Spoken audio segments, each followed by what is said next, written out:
भारत की आर्य पत्नी सभाओं के प्रधानमंत्री जो आए हैं, उस पद पर विराजमान हैं, वे आ जाएं मंच की ओर। हमारी विदेशी सभाओं से, जैसे मॉरिशस सभा से प्रधान आर्य सभा श्रीमान हरिदेव रामधनी जी और उनके जो वरिष्ठ साथी हैं, केवल उनको लेकर मंच पर आ जाए, शेष सामने बैठे रहेंगे। परोपकारिणी सभा के प्रधान श्रीमान सत्यानंद आर्य जी, मंत्री श्रीमान जयसिंह गहलोत जी, राजस्थान सभा के प्रधान श्रीमान किशन गहलोत जी, मंत्री जीवर्धन शास्त्री जी, उत्तर प्रदेश के प्रधान श्रीमान देवेंद्र पाल वर्मा जी, अन्य और राज्य के जो विदर्भ सभा के प्रधान श्रीमान सत्यवीर शास्त्री जी और यूट्यूबर गौतम खट्टर, हमारे गौतम खट्टर युवा साथी हमारे बीच विराजमान हैं, आप इनको भी सुनेंगे। और इनके साथ हमारे एक युवा साथी विनय कुमार आर्य हैं, जो कि वैदिक प्रवचन करते संबोधित संसद में आपका उद्बोधन हुआ है, जिसकी अध्यक्षता प्रधानमंत्री जी ने की थी। विनय कुमार जी हमारे बीच उपस्थित हैं। पूज्यपाद स्वामी प्रणवानंद जी महाराज हमारे बीच में उपस्थित हैं। पूज्यपाद स्वामी देवव्रत जी महाराज सरस्वती आर्यवीर दल के मुख्य संरक्षक हमारे बीच उपस्थित हैं। आचार्य ऋषिपाल जी उपस्थित हैं। युवा सन्यासी स्वामी सच्चिदानंद जी को आप लोग सुनते हैं, देश भर में यूट्यूब पर जितनी प्रसिद्धि उनको स्वामी जी हमारे बीच में है। हाँ जी, भाई विनय आर्य जी को सूचनाएं देंगे और इस क्रम को हम आगे बढ़ाते हैं। ओम नमस्ते जी। कहने सभी को मेरा वंदन प्रणाम। महर्षि दयानंद सरस्वती जी, मैं तो ये कहना चाहूंगा कि अगर ये ऋषि ने भारत के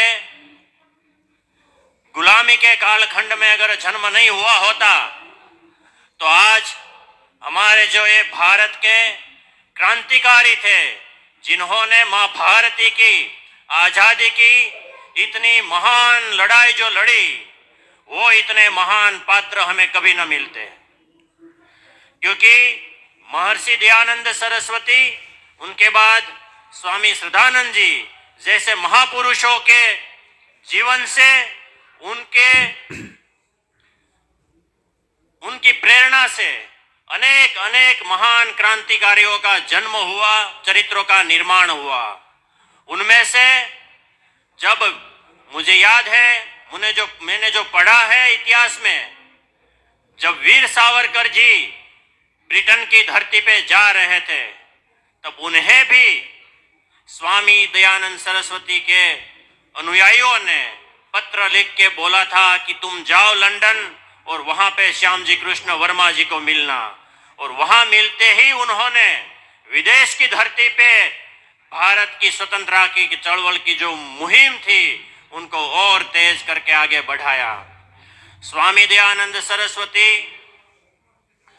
गुजरात की धरती से पूरे पूर्व भारत की धरती पे विचरण किया।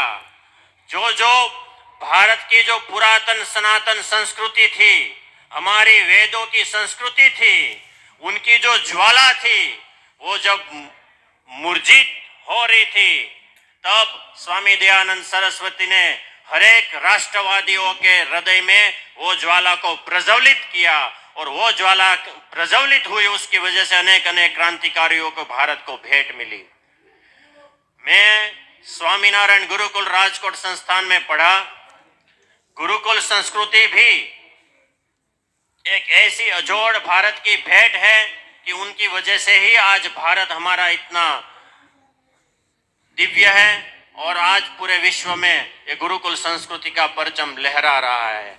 मुझे इतने महान कार्य के अंदर और इस महान महोत्सव के अंदर उपस्थित रहने का अवसर मिला, उसके लिए मैं आर्य समाज का और इस आयोजन कमेटी का बहुत बहुत आभारी हूँ।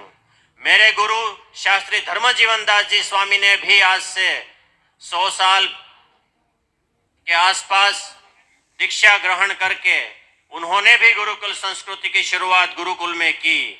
और आर्य समाज और आचार्य देवव्रत जी भी गुरुकुल संस्कृति के प्रवर्तक है। और आज गुरुकुल संस्कृति जो है वो पूरे विश्व की एक नई ऊर्जा साबित हो रही है। और इसलिए इस महान अवसर के लिए आप सब लोग एकत्रित हुए, आप सभी लोगों को बहुत बहुत शुभकामनाएं। मेरे वंदन प्रणाम।